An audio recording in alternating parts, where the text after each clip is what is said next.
Welcome, listeners, to the Grande Bouffe. The Big Feast. The Big Feast! Our final episode with Mike Lacy. Oh, man, I'm getting teary. Aww, it's so sad. It's a 100. We took it to 100.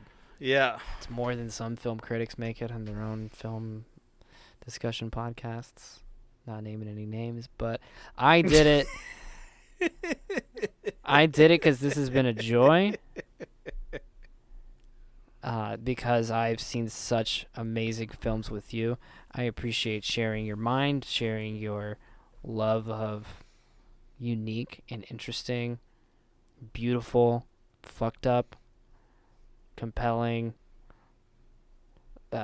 engaging, sometimes like unfathomably slow films, all of which I'm glad to have seen. And it's just cheers to you, man. Cheers.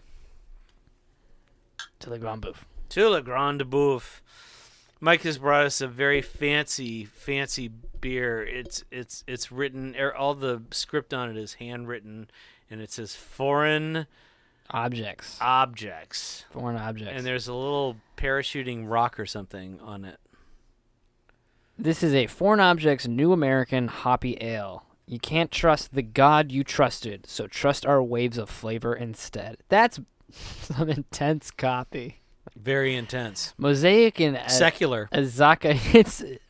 It's like, is this from Brooklyn? Like, only in Clifton Park, New York. Yeah, only in New York. It's sacrilege, really. Unabashedly atheistic beer. Anti-religious. Huge aromas statement. of citrus, grape, kiwi, passion fruit, and resinous American hop intensity spins this wheel. It's not for a lack of trying. Could you be happy with something else? In this case, what we want is what we get. What we all want. Ale with hops. All right. So ales don't necessarily come with strong hops, but this one does. It's a groovy can. It looks like it's an abstract expressionist art piece on the can. Yeah, I'll say with this beer, visually and taste-wise, a lot of strong decisions. Yeah. It's a good beer. You can tell they're putting their heart in it. Yeah. I don't know if it's my favorite beer, but it's enjoyable. It's got a lot going on. There's a lot of layers of flavors. So, I think that's an interesting transition point. Because Layers of flavors. This is a tall beer. It's a lot to get through. There's some excellent parts to it. Might not be your favorite, but you could. There's really there are parts of it that you just love. All right, so we got to set it up. So we sometime in the past month or so, Mike decided that he was going to transition out of Le Grand Bouffe, and he popped up with this movie, Personal Problems, that was shown. I don't know if it's still being screened there. I don't think it at is. METROGRAPH. Yeah. And so I reached out to my Kino Lorber contact, Mr. Matt Berry, who was kind enough to arrange very nice reserve seating for us at the METROGRAPH. The great folks Amazing at the METROGRAPH Cinema. If you're ever in New York City and you're down on the Lower East Side, make your way over to the METROGRAPH. There's always plenty of great movies showing there. In the heart of Chinatown, it's this little oasis of great films, mostly classic and obscure, and I believe they have a film festival. Is it the Kung Fu Festival? I'm not gonna get it right, but like there are some very eclectic festivals that come through there, and retrospectives, and they played a recent remastering that Kino Lorber produced of Personal Problems, which is a Bill Gunn's Bill Gunn director Bill Gunn. It's written by Ishmael Reed, who was at the screening. Or story by Ishmael Reed. He introduced the film. Yeah. Yeah, and I would say it was very fascinating. It says writer on IMDb. It says writer. Yeah, it said story by on at least for the part 1. I remember.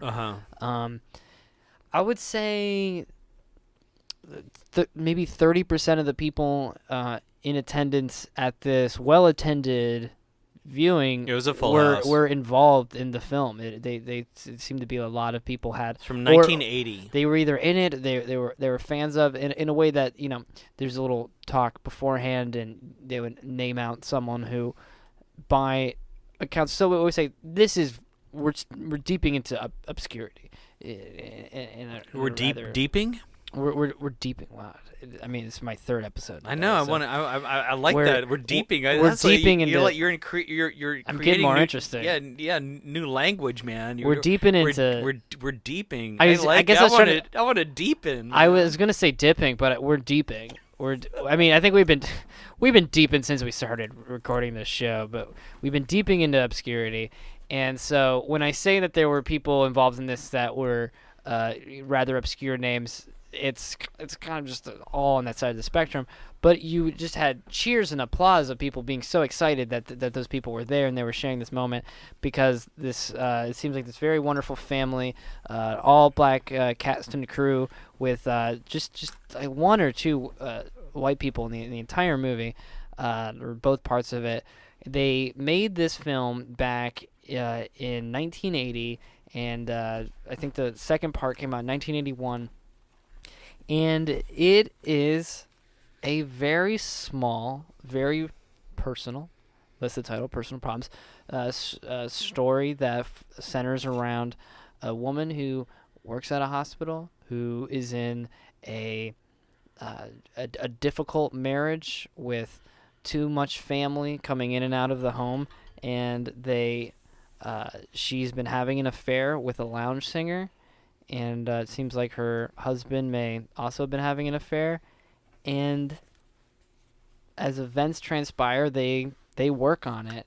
And it's just really the strongest parts are these long, drawn-out scenes of these semi-professional actors doing these extremely naturalistic performances that some of them really tear you apart. It's a black soap opera. It comes across as a pilot, or maybe a couple of pilots where they edited some stuff together to try and make it into a series, and then somebody said, okay, we're gonna do it, and so then the last half is the would-be the would-be first episode. Yeah, it's in two. Where they tried to polish it up a little bit and make it a little more mainstreamy, but the overall feel is very improvised and Cassavetes inspired in the storytelling, where you're really seeing you're getting a window into people's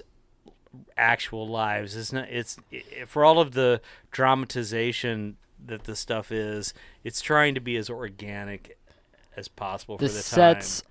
Are the sets they would be because they can't afford to make sets, when Spielberg needs to make a lower middle class home, they spend more than the cost of a lower middle class home to make a set that looks like a lower middle class home. You know what I mean? Where if you just shot on location in a little place,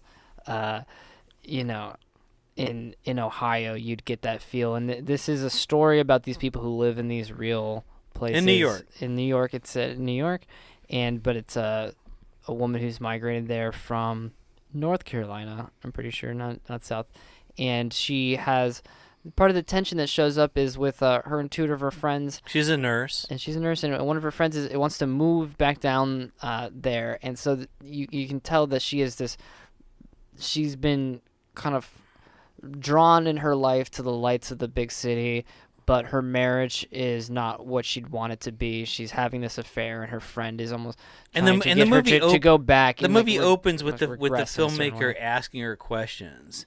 Yeah. And so it has that editorial interview quality, not unlike Portrait of Jason that we did recently. And so it's interesting how there's been these corollaries between these movies that we've done for the last few episodes, where you get these corollaries between Portrait of Jason and this movie, Personal Problems, and then you get the corollaries between 1900 and Last Tango. Last Tango, yeah. Yeah, this what this movie has going for it is that it's a black crew making a film about black people. There, you don't have this element where it is Shirley Jones framing it. And I love how they're not making anything of it. They're just doing it. Yeah. There's nothing. It's not like anybody's carrying around a chip on their shoulder. Yeah. Everyone. And here's what I want to really say about Personal Problems, because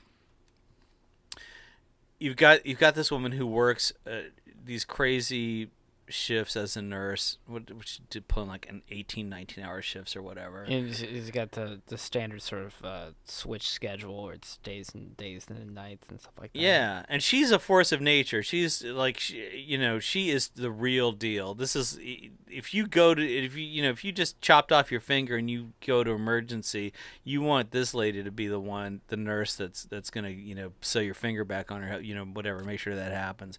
She's the real thing. And so you're already invested as an audience member in who this person is and her personal sense of integrity. And so when you see that she has this double life where she's cheating on her husband, and you're looking for, well, what's the emotional connection there, and she is, the guy that she's dating is a pianist. He's a singer, he's a songwriter, and for sure he's not the best looking guy around, but he's sincere. He's got a lot of sincerity going for him. And so the fun of this movie to me was just seeing their relationship. Yeah. I mean, it's the one, it's the idyllic appeal of the movie is that, she has this little romance that she's living through. And I have to say, all the stuff about people's petty jealousies and whether what she's doing is right or wrong, you're really happy that she's having these moments of peaceful existence. There's so many ways to come at like what you're watching, and one angle could be that you see her yelling at her extended family and her husband in this very like angry, drawn out way, and if you just watch that scene, you might imagine that this is the stereotype of like the angry black housewife, they're the angry black woman. But I think it allows you to say to see, maybe she's fulfilling that stereotype right now, but that woman you see on the street, that glimpse of someone's personal life that you see, there's so much more going on there, and it is a like sprawling epic of like desires and hopes, but it also isn't converting that into a musical that makes it larger than life, that puts it in grander settings than it would be. They're going to the middle class like day drinking restaurants that they would go to because they can afford that. It's interesting to see that this artifact, this cinematic artifact from 1980, is so refreshing for just the approach that the filmmaker is taking, and that all the cast are taking. I don't know. It's a cataclysmic moment in New York history, when this is when New York City was broke, and there was about to be a big exodus out of New York. And I don't know. It's an interesting cinematic artifact. We went through this thing recently where we did Black Panther, which I just don't get me started, and then we did Portrait of Jason, and we were going to do Manderley. You're gonna have to come back and do Manderley another time. I'm okay with that. Because I think that there's so much, there's so much more to black expression in cinema than people are aware of. In this movie, I mean, if you hadn't brought it to our attention, showing at the Metrograph, I wouldn't have known anything. Well, I think the about Metrograph, I have good faith in them, and they made it clear that this was an event. And I just say it's like whatever city you live in, it's likely that you have a community of film people, and we're lucky to live in New York, where we have like one of the probably the world-class access to people showing interesting things. And this was an event because they had just remastered this. I think they showed it at the Lincoln Square but we got to see it in the original format, which is this crazy rectangular. Right. So they remastered it, but they didn't change the aspect ratio. It's 4:3, but it even looks more square than that. Yeah, it's 4:3, but it's 4:3 down up. I don't know if that's right, but really, it seemed like it was not. It seemed like it was higher than it was wide. I don't think that's right, but because then it would look like like an iPhone video. But one interesting thing about seeing what used to be like standard definition, where you have 4 inches for like sideways for every 3 inches upwards, is on a screen. You can make the image very, very, very tall. So I think this would have been just so stunning to have made this with your friends in 1980, shot on 3/4 inch VHS tapes, and then to have it played enormous. And this is the size that the original like the old Hollywood screen gems. It's very square. Greta Garbo, it's like that's how tall these. You got to think about it. It's like these people's faces are.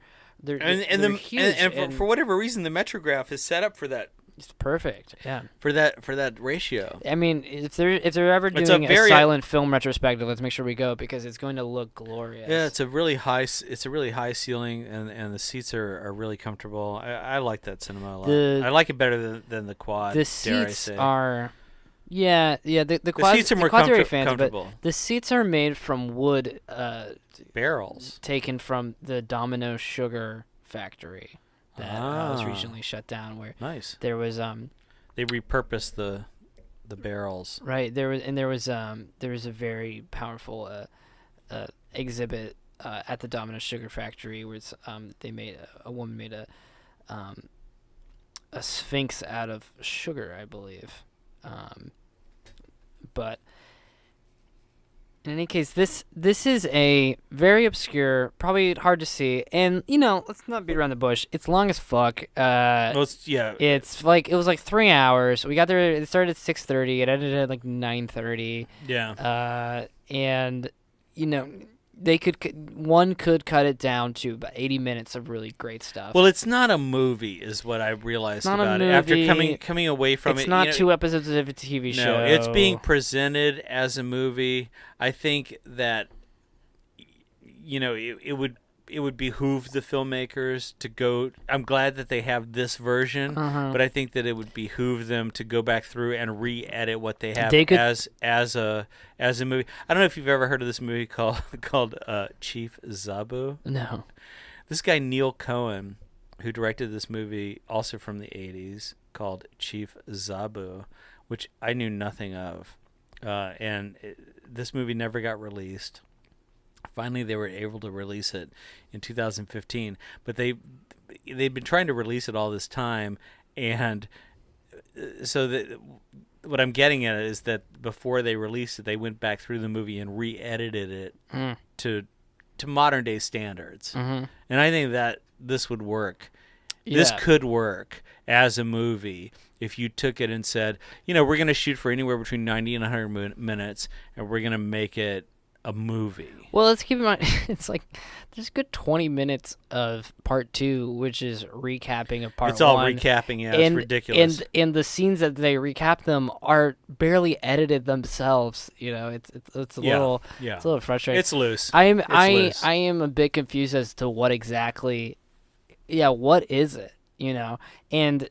It's an artifact of what it really is. I mean, I think it would be great if we were talking about Manderley. It's just such an artifact of personal black expression and ways of communication, and also aspiration. Because what I really like about the movie is that it has this romantic sense of itself, and you really get it. You really feel that emotional connection. I like that. I think that's cool. Yeah, and the story is actually, once you watch both parts, an arc between this couple, and the husband becomes more of a central figure in the second part. At the first part, he's sort of an academic blowhard that is, he seems much older than her. And I love what it comes down to is she's got her drug addicted brother and his girlfriend, and they're gonna come stay. Yeah, they're gonna come stay at their New York apartment. And the way that conversation goes down is so awesome. Yeah, because you feel it. Like, you really feel his side of it, and you really feel her side of it. She's like Bubba called, like, Bubba. Your brother, Bubba? Yeah, he called.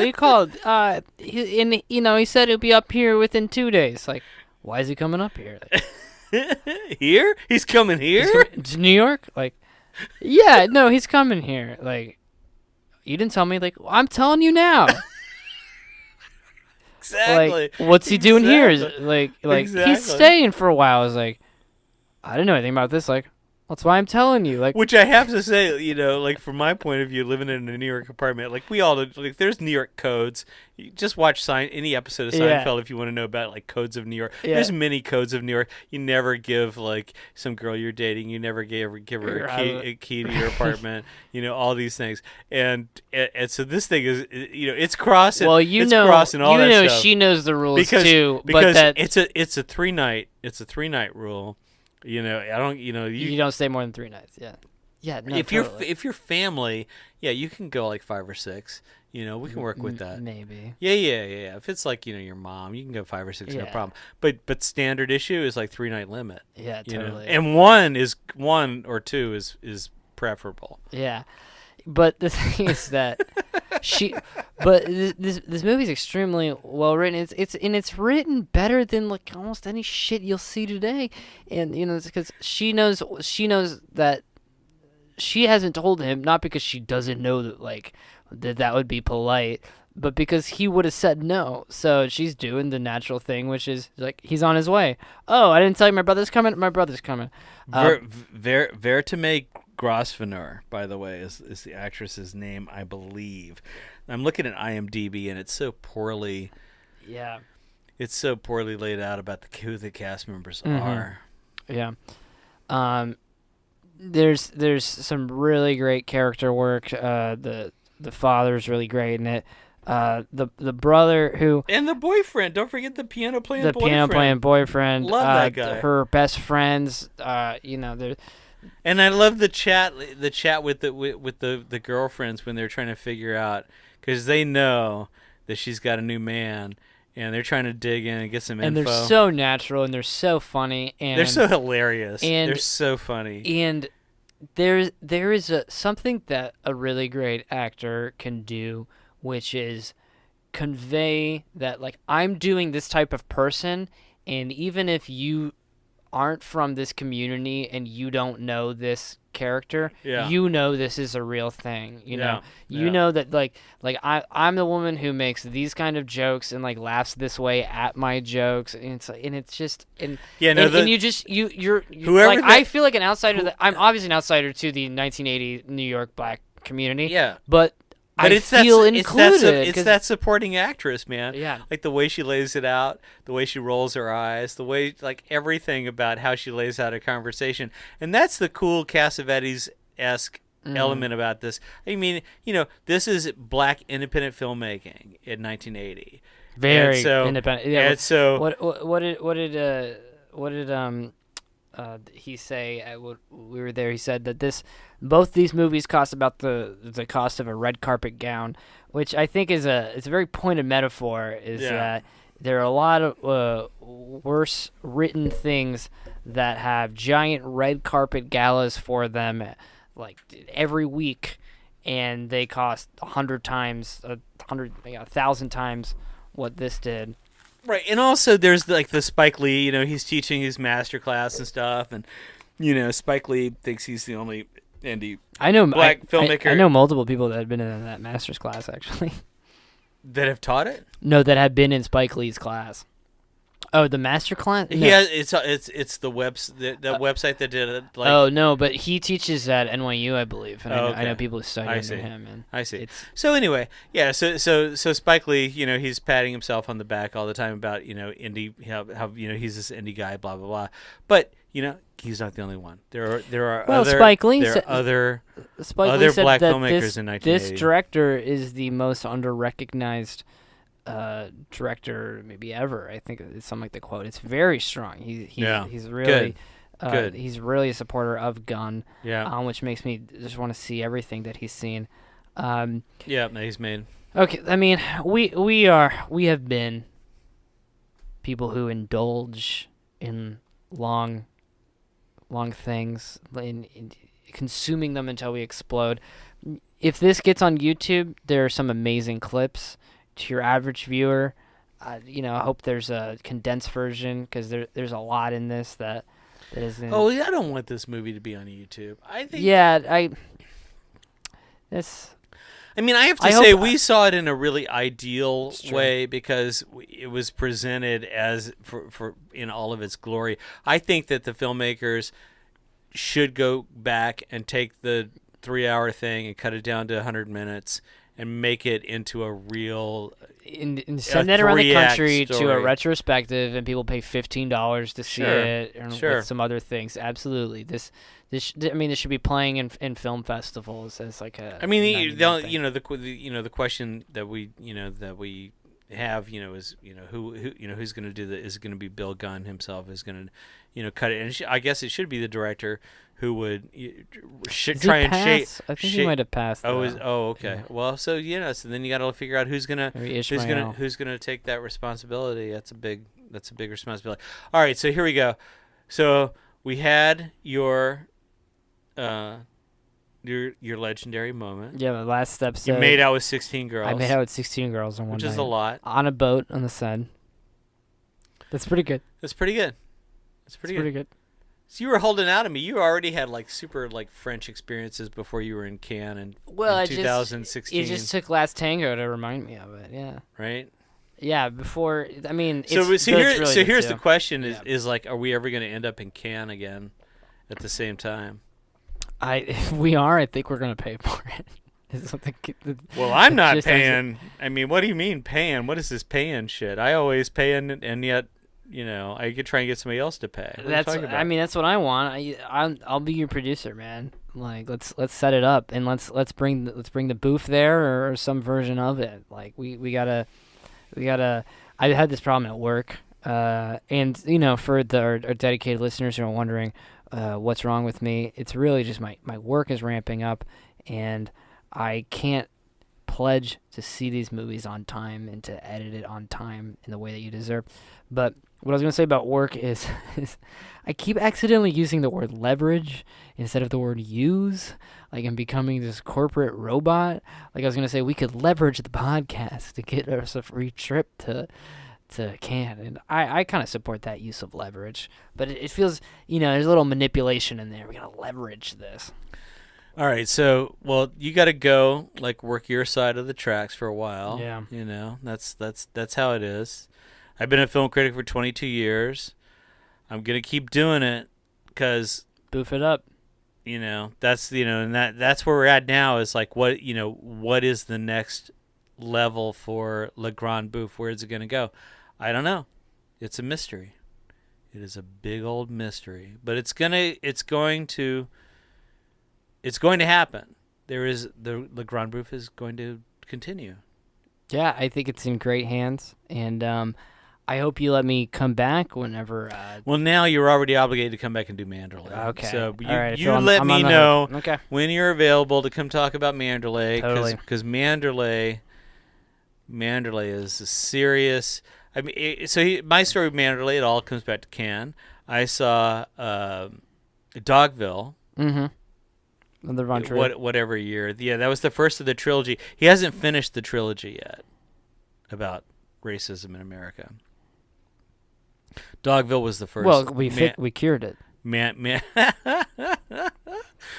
Oh, man. Don't get me started on that ideology. Yeah, we cured it. Anyway, so Manderley... I saw Dogville at Cannes, and I hated it. I thought, what the fuck? Because I wasn't prepared for what Von Trier was doing with this stage. It didn't seem cinematic to me, and so I didn't appreciate it on face value as a movie. And then, I guess it was a year or two later, I saw Manderley at Cannes, which I appreciated much more than Dogville. Danny Glover is great in Manderley, and he was great at the press conference. And Isaac Bancol, who's been in Jim Jarmusch movie, he's great. And Bryce Dallas Howard is also amazing, and really makes me wonder, like, why isn't Bryce Dallas Howard in more movies? She's in giant movies. Is the problem? She's in the Jurassic Park franchise. That's the problem. Yeah, that's the issue. So she's great in it. And it's kind of an actor's like bizarro jail where you're just too successful for your own good. So Manderley is Von Trier really trying to tackle race history in America, a place that he has never come and probably never will because he's never been to America. No, he's afraid of flying. He doesn't fly. Okay. That's his story. And but so I came away from Manderley, especially after having heard what Danny Glover had to say during the press conference at Cannes. I came away really feeling like this was the most rigorous piece of serious dramaturgy that I had seen in a long time about race relations in America. And anyway, all right, you're really queuing it up. Yeah, all right, you're selling it. Yeah, there I am. I've queued it up. Yeah, we're ready to send it off. We'll set it up. Well, Cole, I still got some beer left. I don't know if you do, but there's some beer left on the table somewhere, I'm sure. Cheers, man. Cheers. To more than 200 hours of movies and to 100 episodes of fantastic fantastic, exciting, weird, gross, beautiful moments. Hells to the yeah, motherfucker. All right, that's it. We're just gonna sign off, and I will say you can always dial up Cole Smithey Patreon and send us some cash every month, because the next 100 episodes of Le Grand Bouffe are gonna be blasted.